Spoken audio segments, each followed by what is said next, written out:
Hello, everybody. It's Friday, the 12th of September, 2025. We haven't done a That Was the Week show for a couple of weeks. I've been in Australia. A couple of weeks ago, we did a show about a classic Silicon Valley win-win-win. Can users, publishers, and tech companies really all benefit from the AI revolution? Keith said yes. I wasn't so sure.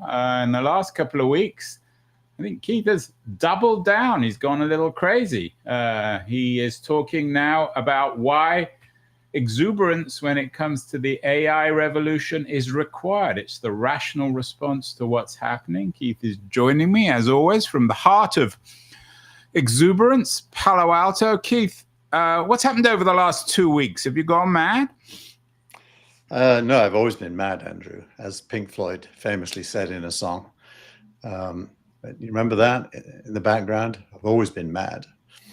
But I've been observing, Vinod Khosla probably comes to mind, discussing whether there is a bubble and whether the current pace and scale of investing in AI is best described as exuberance in the pejorative sense, or is a good thing. And this week's articles, especially one by John Callahan, who talks about the price of growth being very high, but the output of growth being even higher still, kind of brings it all into light. And there was a conference, I think it was called Connected. I forget what the conference was called, True Ventures, where John works, put on, which attracted a big crowd in San Francisco to discuss it. So this idea, you suggest that that it's rational, not exuberant. Is this from whose point of view? You suggest that obviously from an investor's point of view, it makes sense because they got to get in on the action. But are you suggesting that everybody, creators, ordinary users of technology, they should all be, that it's always at this point in early September 2025, that it's rational to be exuberant about all this new technology? Well, look, I think there's only two possible ways of thinking about it. If this is craziness, then the craziest of all are the investors, because they're the ones who are going to lose their shirt, and the users are going to benefit from pretty much free AI. So the users are the least damaged. If it's a good thing, the investors are going to make a lot of money as a total group. Of course, it won't be evenly distributed. Some will make a huge amount and others will lose money. But as a group, they'll make a lot of money, and the users will still be fine because they'll benefit from free AI that gets better and better and scales higher and higher. And ultimately, if you can imagine a kid in an English class in an African country that has poor infrastructure, being able to have an Android phone that gives them access to the best AI in the world, that's a leveling up, the like of which we've never seen. So, the underlying outcome of these huge investments, and they are huge and fast, the underlying outcome is something that, if it works out, we should all embrace. So The Economist, I'm not sure if you included this in your newsletter this week, but The Economist's cover story was on what it calls a $3 trillion AI investment. And it asks, what if it goes wrong? Your attitude, Keith, seems to be that it can't go wrong. Is that fair, or am I wrong? I mean, the reality is that for better or worse, $3 trillion now has been invested in the AI revolution. Are you suggesting that it's impossible for this thing to go wrong now, that it's inevitable that it's going to work out? I think it can, at the level of an individual investment. For example, yesterday, Perplexity announced a big investment at a $20 billion valuation. That investment could go wrong. But if you're talking about all the investment in AI, it really can't go wrong. Why? Because there's a genuinely transformative element to AI that, by most experts' predictions, is likely to add something like 20 trillion to global GDP by 2035. So 3 trillion becomes a small number. That's John Callahan's point. And so even though the numbers are big, the predicted gains are bigger. And as we know, GDP, once enshrined within companies, trades at a multiple of that number, something like 20 times. So 20 trillion of GDP equals 400 trillion of value in companies. So it's a massive value that is being sought. Can it go wrong? Yes, in individual cases, and there will be some bloody noses or egg on the face, but not in the macro level. Well, the macro level is very long term. Your argument seems to be like if we were arguing in the middle of the 19th century about the Industrial Revolution, that in the long run, the consequences of the Industrial Revolution be beneficial. I mean, that's another argument when it comes to the environment. But leaving that one aside, I mean, none of us live forever, although you're talking about technology. Yamanaka this week that maybe suggests we might one day live forever, but none of us live forever. So the reality is that we do, for better or worse, as investors or users, live in the short or medium term. So this $3 trillion AI investment, I mean, we need to historicize it, which is what the economists do. They compare it to previous booms, railways, telephone, electric light.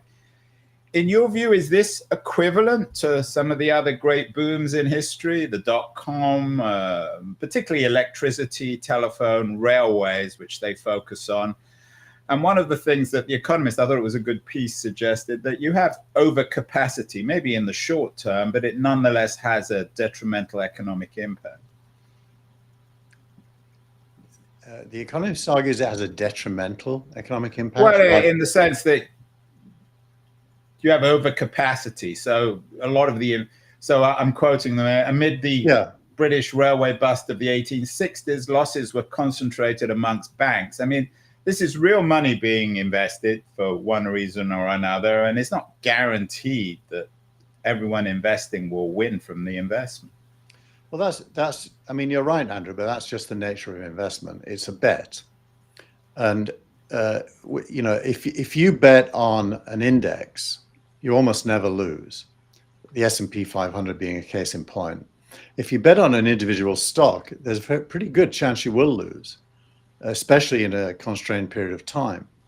So, but I'm not sure that's the right framing to assess the moment. So are you suggesting that the Economist cover story, they're classically pessimistic, that they don't get it? What's the problem with this story? I would suspect inside The Economist there'd be other people who would write the opposite story. I think it's basically clickbait to attract skeptics to buy The Economist. And it is a question, what if it goes wrong? It's not a prediction. And it's saying that in every other transformative era that everybody would agree produced good outcomes over time, there were moments of regret. And that's okay. I think that's fair. It just doesn't matter. Well, let me quote, and I'm quoting The Economist because they know their numbers. It already ranks amongst the biggest investment booms in modern history. This year, American large tech firms will spend nearly $400 billion on the infrastructure required to run. But they argue that there's no guarantee, and I'm quoting him here, no matter what happens, many investors will lose money. In the rosiest scenario, AGI will arrive and usher in a new world of economic growth of perhaps 20% a year, which is what you talk about. Some shareholders would enjoy astronomical returns. Many others would face big losses. Do you think they're wrong?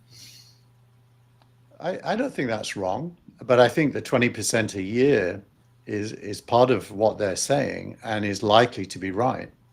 And that's huge, by the way. The world economy has never grown at 20% a year ever. So clearly, if your job is to make money by buying the future today, you probably should be fired for not investing in AI.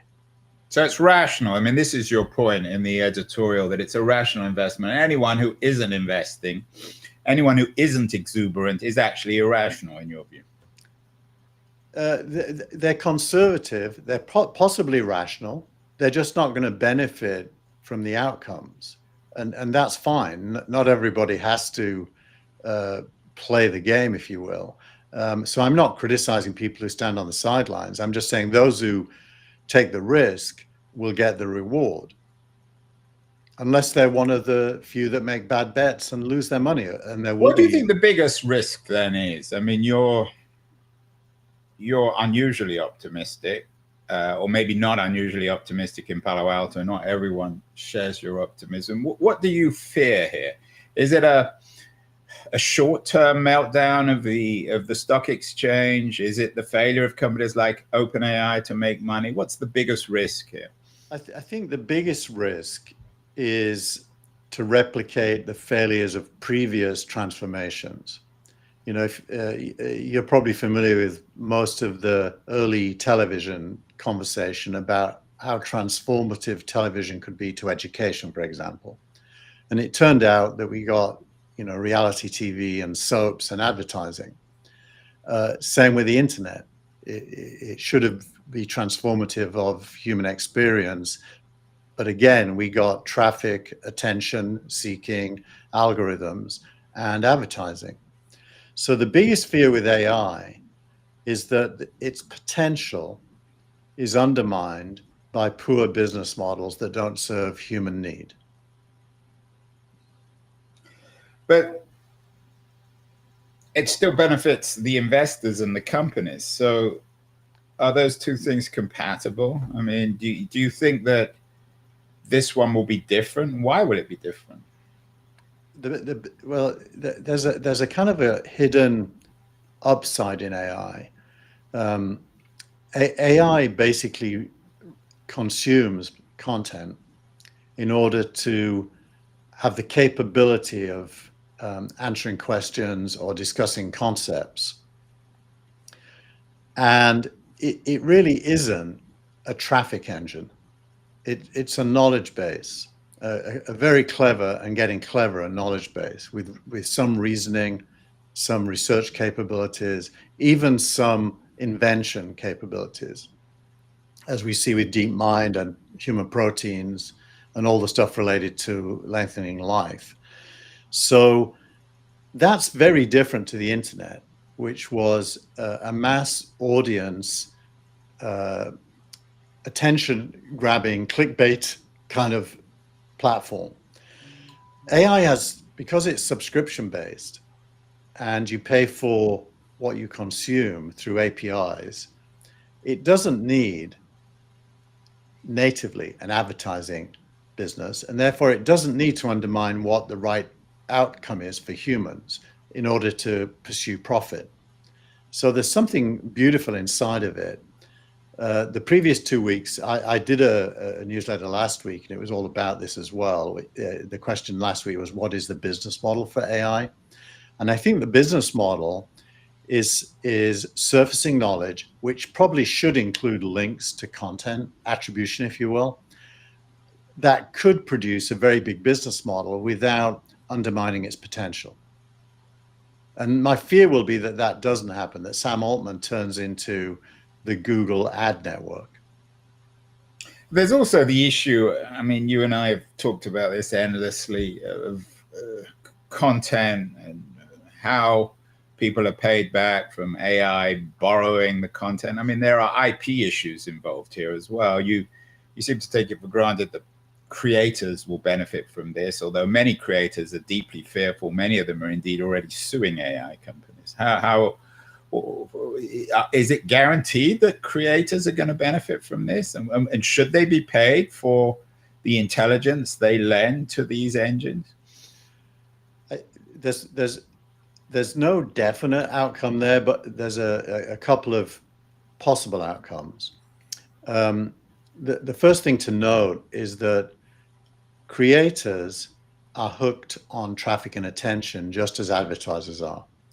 You know, if you think about the pre-internet creator, you had to sell a magazine or a newspaper, or a TV show had to be watched. In those days, most newspapers made money from classified advertising and subscriptions, or people actually buying the product. As the internet came along, increasingly content creators gave away their content for free in the hope of monetizing it through advertising. So they fell in with the internet business model, and that led to some good outcomes and some bad ones. The end of the open web, which Google talked about this week, it's another article in this week's newsletter. The end of the open web, which is all about the decline in people reading websites, it's about 8% this year, points to a future in AI where there really won't be the possibility of monetizing content through traffic. So subscriptions and the quality of your product are going to have to reign supreme again. And that's a challenge for most creators. Absolutely. Not for us, for our show, though. Not for our show at all. No, we are one of the best shows on the internet, don't we? It's compelling. I mean, mainly due to my level of energy. I agree. And your rational exuberance, Keith. Exactly. Rather than irrational exuberance. But I do think content creators have an adjustment to make. Now, I said there were two scenarios. The second is that content creators embrace AI, and AI embraces links, which is what I believe should happen. There's a lot of devil in the detail there, but that would basically allow the AI ecosystem to have the similar scale of monetization for creators as the current internet does. I mean, in my view, I don't.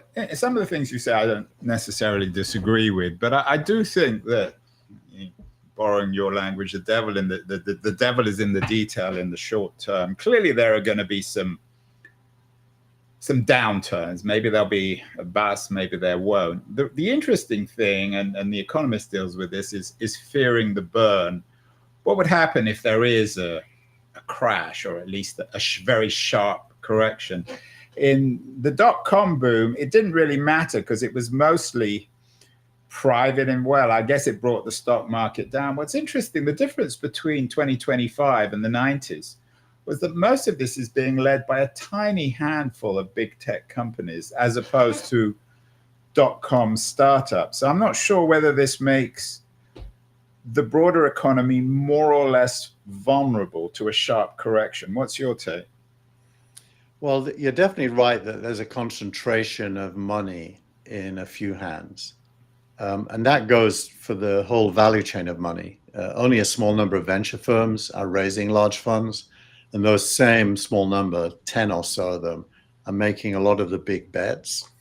And those big bets are being made on a small number of companies, maybe less than 50 globally. So, this week, AMRL in Holland invested 1.3 billion in Mistral, the French AI company, which is an unheard of. Yeah, well, the FT had a good piece from this week suggesting that still in US terms, it's small, minimal. Yeah. It's small. Pocket change. Yeah, but it's a corporate investment. It's not a VC investment, so that's kind of interesting. And ASML are the people who create chip designs.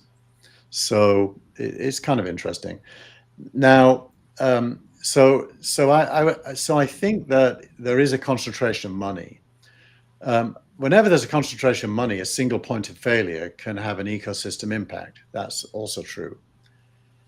For that to happen here, I think OpenAI, which just announced how it's going to deal with its not-for-profit status this week, OpenAI and Anthropic would have to be the two that go into some kind of a crisis.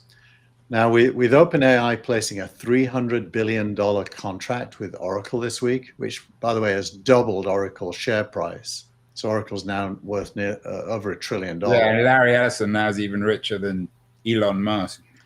So if something went wrong there that impacted both OpenAI and Oracle, that would have stock market consequences.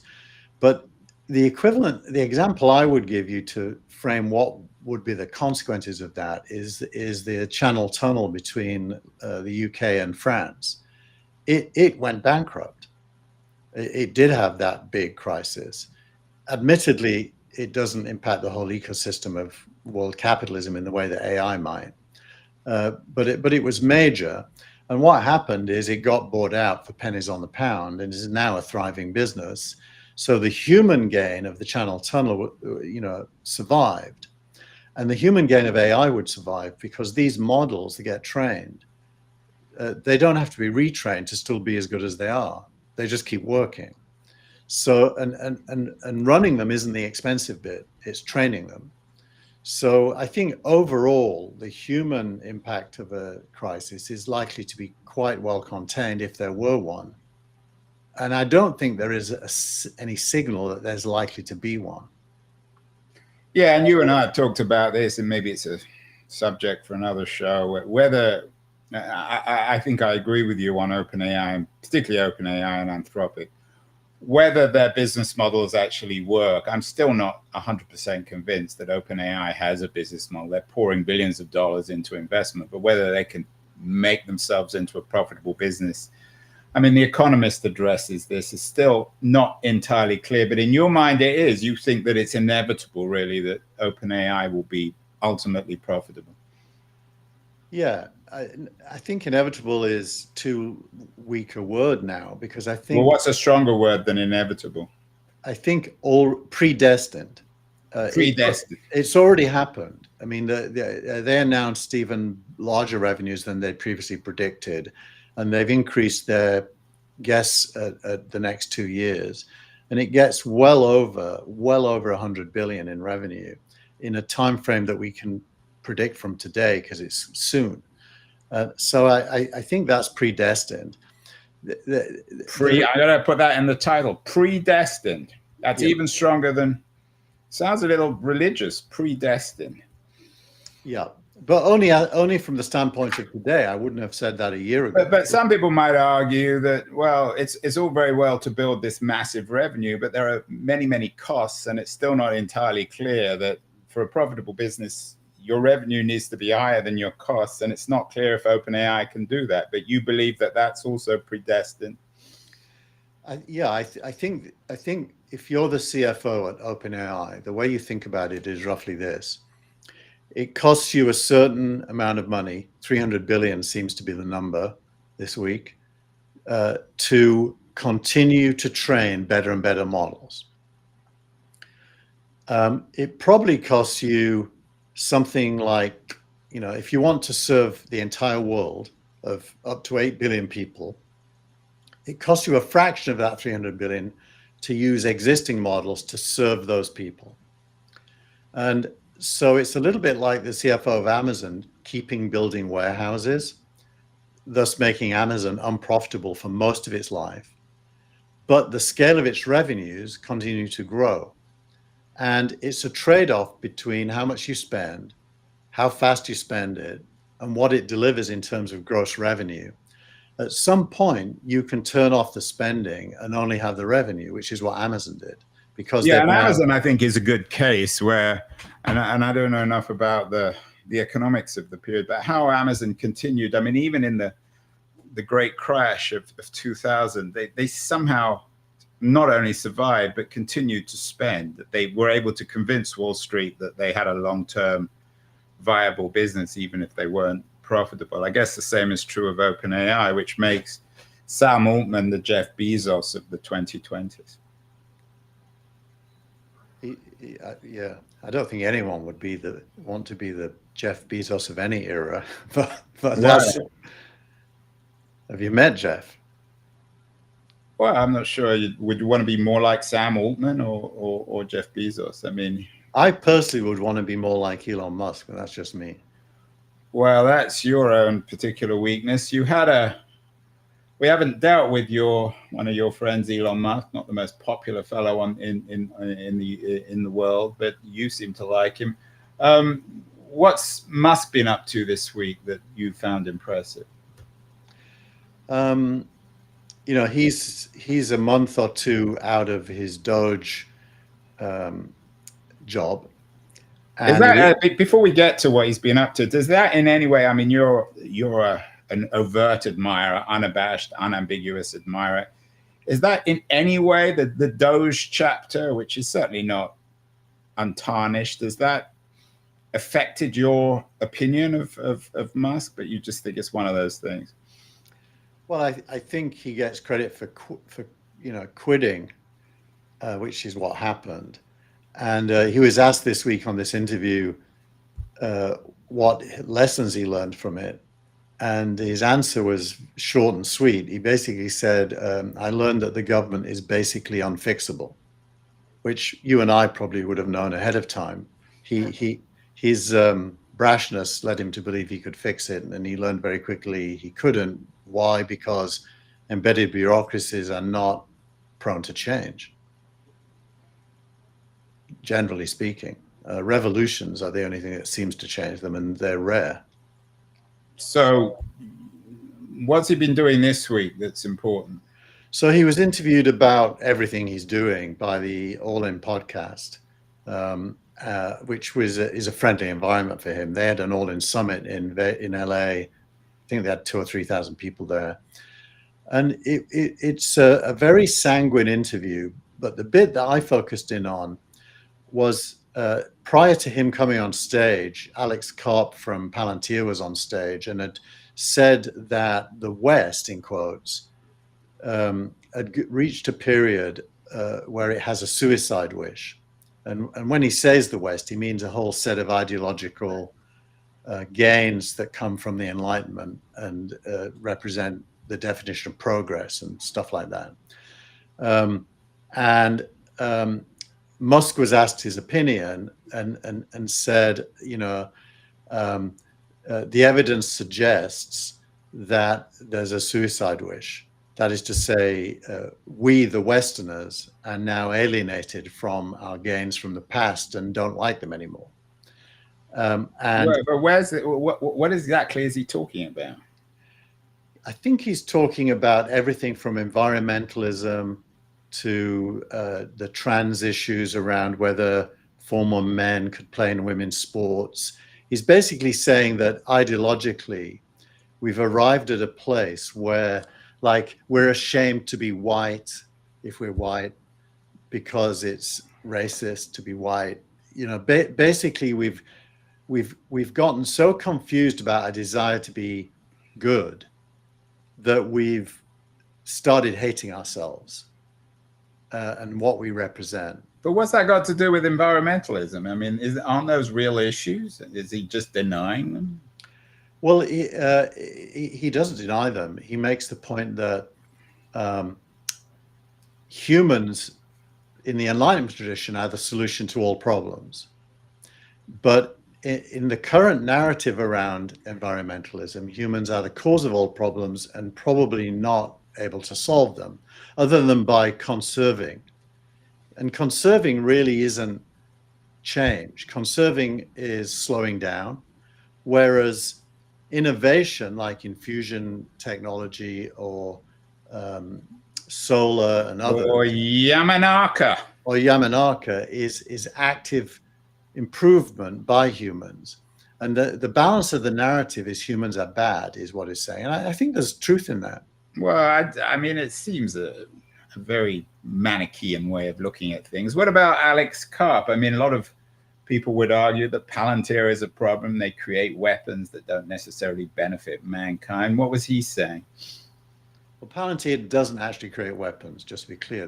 They create software that applies intelligence to large data sets to understand things. He was explicitly asked whether that includes surveillance of US citizens. And he answered that they don't do surveillance of any citizens. So what does Palantir? So they're not in the war in the military warfare business. Palantir. He said they've never won a contract from either the FBI, the CIA, or any of the. So what's their business then? Their business is managing large data for intelligence that can lead to better planning and organization, broadly speaking. Obviously, that's an umbrella that could mean lots of things in lots of contexts. But government is one of their biggest customers, just not this, not the enforcement part of government. So for you, Palantir is another example of rational exuberance. These are good things. Could you ever imagine a tech company that's bad, Keith? I honestly, Andrew, I don't know enough about Palantir at any level of detail to have an opinion. But you sound like you're ducking that one. I think you know that Palantir isn't quite what you're presenting it as. But maybe we'll do another show on Palantir. Yeah. And Karp is a controversial figure too, as is Musk when it comes to this idea of progress. I mean, this idea of the West committing suicide is an old idea. It gets repeated every generation, it seems. As a former sociologist thinking about writing about America, it is an intriguing framing. In what way? Well, I think it captures a lot of the zeitgeist when you frame it that way. If you want to understand lots of apparently separate things going on, it does create a kind of a coherent way of understanding lots of mainly cultural beliefs that have formed over the last 10 or 20 years, and the impact of that on creating a Trump second term is kind of interesting to me. So when we put all this stuff together, Keith, this $3 trillion investment, the idea of people like Musk and Karp that Western civilization is about to destroy itself, do you think that we're in an unusual moment in history? It sounds as if both the gains and losses are enormous. It's a confusing moment because very opposite trends are happening simultaneously. You know, if John Callahan and Chamath Palihapitiya had their way, the optimists about tech would transform, you know, human culture 20 years from now into one where work is optional, everyone has a good life, and technology drives value for everyone in the world. If the opponents of that view, and let's just pretend for a moment that The Economist is an opponent, although I think it really isn't,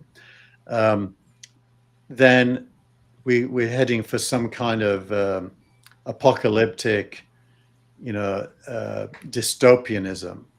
And, you know, I think you could make a case for both. Even I could make a case for the dystopian, which would be the benefits of AI are not distributed to the world, but are held in a small number of hands, which I wouldn't approve of. But that means that the binary or very polarized world we live in that came into light this week with the assassination we all saw probably doesn't go away, that polarization, for a while until the results are in, if you will. What does the I don't know what does the assassin? You mean you're talking about the event in Utah? What's that got to do with it? Well, it's an expression to me of polarization, extreme polarization. Well, it's one crazy guy. Well, there's been a few crazy guys shooting at people they disagree with recently, right? Including assassinations in a few cases and near misses in others. But there were similar things in the 60s, and things worked out. We didn't have an apocalypse back then. So is it likely today, you think? I'm not predicting an apocalypse because I think a rising tide lifts all boats. And if AI delivers as it should, everyone's going to calm down as life gets better. So you think that AI might even calm crazy assassins down? I don't know if I think it. I hope it. Well, finally, Keith, my interview of the week is with Bruce Schneier from the Kennedy School, very influential thinker. I call him the godfather of security. He actually believes that AI can rewire democracy. So he's cautiously optimistic. I know you saw this interview. Is Bruce on the right track? I thought he was great. He's extremely nuanced. I think you kept trying to test whether he, you know, had a kind of. Is he as nuanced as you? I would like to. That was a joke. That was a joke. Go on, move on. All right, I won't answer. No, I thought, look, what is democracy? It's the people electing governments that serve them. Will AI help in that? Well, it certainly should help people have access to knowledge and information. It will give them tools to propagate their opinions, which is a good thing in democracy, right? I mean, we don't want to close down even opinions we disagree with. We want a healthy discussion, a healthy debate, and we want tools that facilitate that. And at the end, we want to elect a government of the people, for the people, by the people. Right now, politicians are held in contempt because they're all trying to game the system. Look at Trump and the Supreme Court, for example, as an example of that. So could AI help humans prevent gaming? Certainly could. I'd be in favor, for example, of digital voting, where your ID is on your smartphone and you vote from your smartphone. AI could certainly prevent fraud in that context and facilitate engagement. That would be a good thing. The opposite of what Trump calls for, which is people have to show up in person with an ID card. So yeah, I think there's potential there, but just like you might think that AI is a little bit dreamy and idealistic, so is this view, because the current situation is that politics is the rough house. I like rough house, but maybe I'm unusual here. That's what I try and do on the show. You've been very generous, Keith. I've been away 2 weeks. I have to be careful. If I think I go away for 4 weeks, what would happen? Is there a stronger word than predestined? What would happen if I didn't show up for a month? Where would you be? I need you. You need me to keep you on the straight and narrow, bring you down to earth. Absolutely. We might say it's already happened, which is even stronger than predestined. It's already happened, or it's certainly happening this time next week. God knows where Keith will be. Certainly London. Yeah, he's in London. Actually, we're not doing a show next week, or we are. We're definitely not doing one on Saturday because I'm flying back. Sunday, I think we said we'd do one. Well, we'll see if we can get any further than the predestined inevitability of AI benefiting all of mankind. Great conversation, Keith. Keep well, safe journey to London, and we will talk next week. And by then, Andrew, I'll have my new earpods that can do simultaneous translation in when two people speak to each other, which I'm looking forward to. See you all next week. Yeah, and you featured that, people speaking French, which is always a bit science fictional. So we will talk next week. Keep well, Keith. Bye.